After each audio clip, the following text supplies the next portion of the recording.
Welcome, everybody. Welcome. We are back at the SHOT Show, the National Shooting Sports Foundation SHOT Show. It is the biggest gun-related event probably in the whole world. It's tailored to the firearms industry, but we're fortunate to come here, and fortunate, especially today, to have some really, really special guests. We've got with us Mr. Dan Dela Cruz with Compliant Technologies. We have Dr. John Lott with the Crime Research Center. We have Sheriff Mark Lamb, who's running for Congress.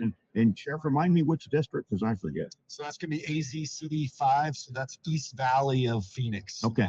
Gilbert, Chandler, all that other stuff. Oh, yeah. You know, if I was a Democrat and dead, I'd come vote for you. I get a lot of those vote votes, for you man. twice. All right. Well, good morning, everybody. Thanks for being here with us. Can I jump in here and just mention the sponsors as please. And so, hey, this is your friendly announcer. And hey, we do want to thank our title sponsor, Gulls at Gulls.com, CompliantTechnologies.com. That is Dan's company, and they are our satellite sponsor. AeroPrecisionUSA.com, our arms sponsor. We have Gunlearn.com, America.live, SafeWareRecruiting.com, TwoBells.com.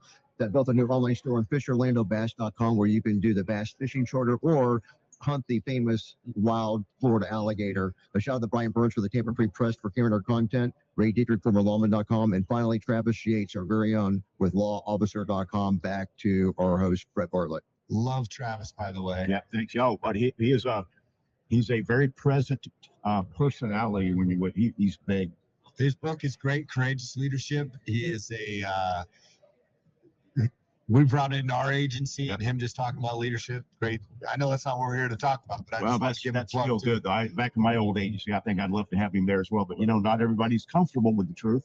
So some people just can't. No, we were fine with it. So we did great.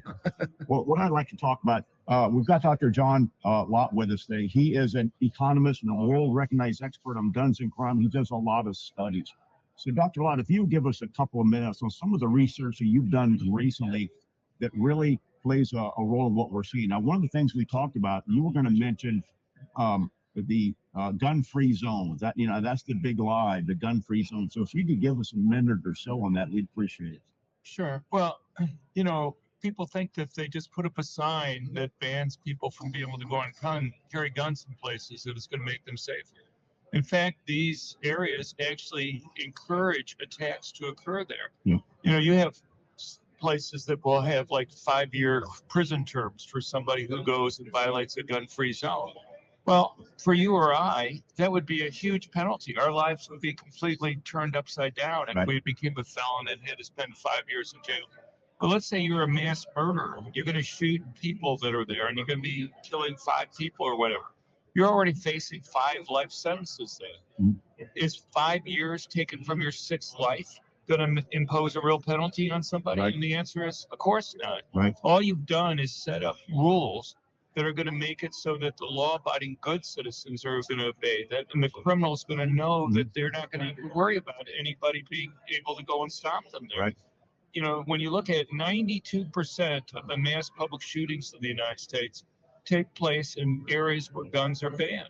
And one of the biggest biases that I see in the news media is that even though they cover the diaries and manifestos for these mass murderers, one thing that they ignore all the time is that these guys explain why they picked the targets that they did. Right, because they're soft, right? Right. They may be crazy in some sense, but they're not stupid. You have people overwhelmingly who want to commit suicide, but they want to go to they know they want to get more media attention, and they know if they go to a place where victims can't defend themselves, they're going to be able to go and kill more people and get more media attention. And I would think that's newsworthy to go and understand why these guys do it, but the media just refuses to cover those parts of their diaries and manifestos. Sheriff Lamb, do you have any input on this? I'm sure you're living in a very pro-gun area. Are there gun-free zones? No, not in Arizona. No. Arizona's a constitutional carry state. I mean, some of the businesses try to say, hey, no firearms in here. But for the most part, Arizona is just, look, you can, as long as you're an American, this is the way it should be. Yeah. As long as you're an American and you're not a felon, you're free to carry a gun, concealed, open carry, however you want in Arizona, which makes it one of the best states to live in for Second Amendment. Yes. But here's a big thing about, the doctor just gave me an article he wrote. I was born and raised in Hawaii, and I would love to live in Hawaii. But one of the reasons I would struggle with that decision is because of how they look at the Second Amendment and guns. And here he's talking about not even being able to have it in your private property, which is ridiculous. But one last thing, I'll just say that I just find it very weak leadership and very weak-minded that somebody would blame an inanimate object for a crime or for shootings. These are people with mental health issues, and whether they had a gun or a vehicle or whatever else, they'll use a weapon, whatever weapon they can get their hands on. So it's not the guns that are killing people; it's people kill people, and what weak leadership it is. And I said this on a Cuomo show to the mayor of Toledo, Ohio, when he was trying to blame guns, and I said, this is weak leadership to blame an inanimate object for something that you have failed to control, which is mental health issues and crime in your community. Right. And Dr. Lott, we were talking earlier, there's it's a Supreme Court case being held right now about guns in Hawaii. If you just give us a minute on that. Right. Well, the sheriff was just referencing that. Hawaii, in 2022 with the Bruin decision, the Supreme Court said those 7 states that had may issue laws where you have to go and provide a good reason to some public official why you should be able to carry a gun. They ruled that as unconstitutional. They said you can have objective rules, you can have training, you can have fees, age requirements, background checks, but it has to be objective rules. And so what happened was 5 of those states, including Hawaii, California, New York, said, well, if you're going to make us issue permits, we're going to make it so you can't carry any place in the state to effectively undo that. Always have a plan. And that was the case that the Supreme Court heard on Tuesday. Now, when do they do out with that, Dr. Lott? They'll be out by the end of June. End of June. Okay. Wow. One comment I wanted to make. Please. Well, one thing that we've recently looked at is just the police versus civilians in stopping these mass public shootings and what are active shootings. And what you find, people don't appreciate what an incredibly difficult job uniformed police officers have. When you have somebody in uniform, that gives attackers real tactical advantages. So if I have somebody in uniform there and somebody's thinking about shooting up the area, they have many options. They can either wait for the person in uniform to leave before they attack, or they can move on to another target themselves. Both of those lower the probability that an officer will be present there when an attack occurs. Yes. But what also can happen is that if they insist on doing the attack there, who do you think they shoot first? They're going to shoot the person in uniform because he's the one person that they know has a weapon and might be able to go and stop them.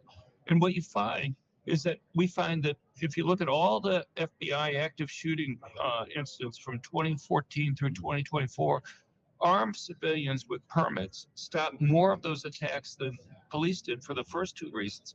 But even though the police were involved in stopping fewer attacks, they were 12 times more likely to be killed in stopping those attacks than civilians because they were singled out first. If you have somebody with a concealed carry permit, you don't know who that is. They can't target that person in advance before they do it.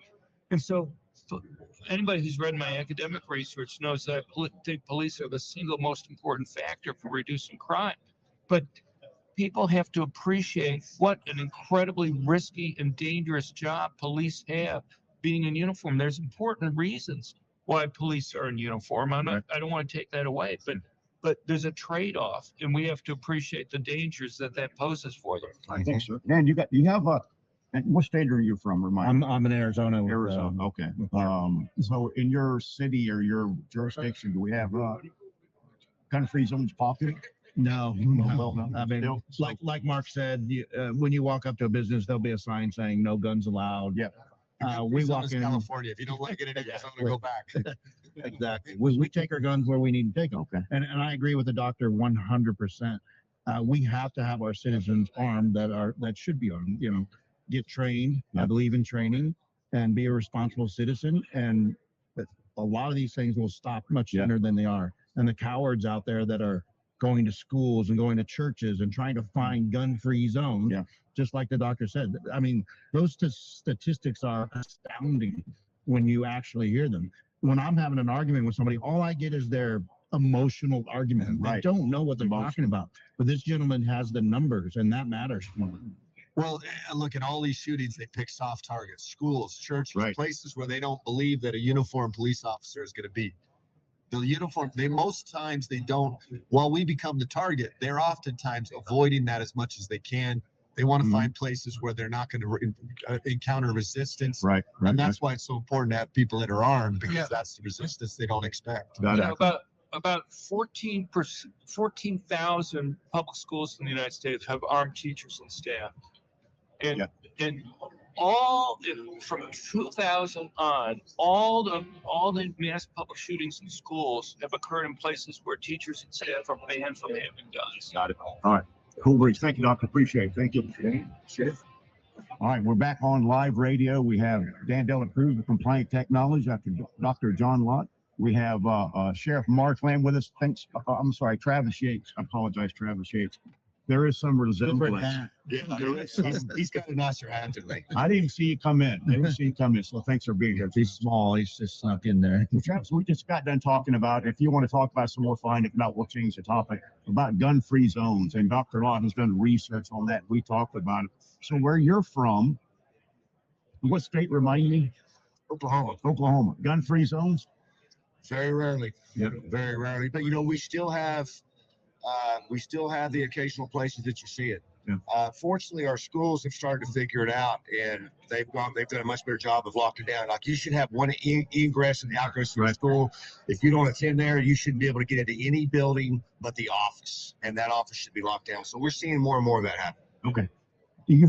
In Tampa, I'm not sure that's, I don't know. To me, when you go and you have like one entrance, whatever, that can actually create problems. Yeah, Some bottlenecks for people going in and out of the school, and makes easier targets if somebody's going to go and attack. well, But I think what you need to do is to consider having armed teachers and staff. Right. That, and even school resource officers. One argument I've had with many conservative friends of mine who want to have one uniform school resource officer there is the problems that we were talking about before, in terms of, being targeted or waiting for the person to leave to another building.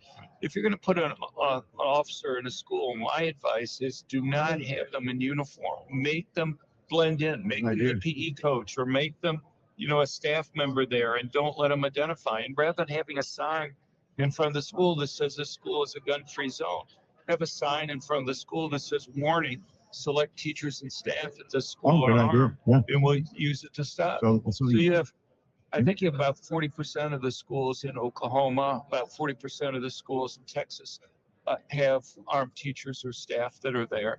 Nationwide, it's about 14,000. We talk about soft targets, but it's different types of soft targets. It's not all schools are equally, desirable for these people to go and attack. Right. Well, I have a certain opinion on school resource officers. I won't jump on it now, but I do think this: if you're a marked target, you're the first to go. I used to call them paid hostages. That's what they were. They were just paid. They were the first to go. That's an interesting concept, though. But isn't it, Dan? Do you think it's we're talking about giving teachers to guns? How far have we sunk in our world that we're talking about giving teachers guns? How far did we fall? Well, I wouldn't say that would be a fall. I would say that'd be a progression. But what I meant was, Well, to the point where we need guns to school. Yeah. When I was growing up, that never, there was no school shooting. Right. We never thought about another child or adult bringing a gun to a school. It's just incredible. And the same facet in my day, the last thing in the world I would have ever thought about doing as a child was saying no to a police officer. Right. It just didn't exist in my world. And if I thought I was going to fight with a police officer, my assumption would have been, as a child, I'm probably going to die. Yeah. I might die if I try to fight And a if you police lived, officer. you wouldn't live through your No, because I wouldn't live when I got through my front door. So it was the furthest thing from my mind. So that's a societal problem. Right. Well, Brett, I think part of the problem isn't the advent of school shootings. It's the fact that we as society, we as leaders, we as politicians, we as police leaders, we're not actually talking about the problem. The problem isn't the guns. No. We've always had Right, guns. of course. What has changed in the last 2 decades is mental illness. It's prescription drugs. Right. It's the things that it's taboo to talk about. And everybody wants to run to guns, guns, guns. Well, guns haven't changed. We've always had guns in this country. So something between the ears of our children have changed. That's what we really need to get down to the heart of it. Well, what I think happened is people have always wanted to commit suicide, but someplace along the line, people realized that they could get a lot of attention. And if you read the diaries by killing other people, and if you read the diaries and manifestos, you have individuals who crave getting attention. They feel unappreciated. See, if you look at somebody like the Sandy Hook mass murderer, he had done what police described as essentially a doctoral dissertation, where he had looked at mass public shootings over the previous 40 years. Right. And what he did was he actually graphed out the relationship between the number of people killed and the number of media stories that were done on it to prove to himself that if he could kill more people, he would get more media coverage. And he wanted to go and kill more people than the Norway killer had killed, who had shot to death 67 people, which was more than any mass public shooting in the United States. And because he wanted to get even more international news coverage. And so Right. what you have to do is you have to take away their goal, which is to get media coverage. Now, you don't have to get rid of the Right. First Amendment, Right. but if you can convince them that somebody will be there quickly with a gun to stop them, Right. then you take away what they think will be their goal, and they'll be less likely to Yeah. do the attack. Let me ask this, Dr. Lott, is there any statistic that we can come up with that will convince the other side that they were wrong, or is it they're dug in on their heels? They don't care about the facts. This is their stance, and there's nothing anybody here can do to convince them otherwise. Well, I think if the media was just less biased, we'd have a huge difference. So, for example, we mentioned before about the fact that over and over again in their diaries and manifestos, they explain why they picked the target that they do. Do you think it would make a difference if they were to say we've had yet another mass murderer who picked a target because he knew nobody else would have a gun there? Or, on our website at crimeresearch.org, we have literally 50 cases since 2020 where police have said if it hadn't been for the presence of a permanent concealed handgun permit holder, there would have been a mass public shooting. But those rarely get attention when they occur. The other thing there is just how the media covers the world. We hear over and over again the false claim that the United States is unique in terms of mass public shootings. That's simply false. If you look at the 98 countries that we have data for, the United States ranks 65th in per capita rates of mass public shootings. If I were to go and ask you, just Western Europe and the United States, where have the two worst mass public shootings been since 2010, let's say? They've been in Western Europe. You had the concert shooting in Paris in 2015, where 130 people were killed. You had the Norway killing, where 67 people were killed. But we don't usually adjust for population differences and put in per capita rates. Gotcha. Okay. Commercial break. Commercial break. All right, we're going to commercial break right about how long, Chip? All right, guys, here we go. Hang with us.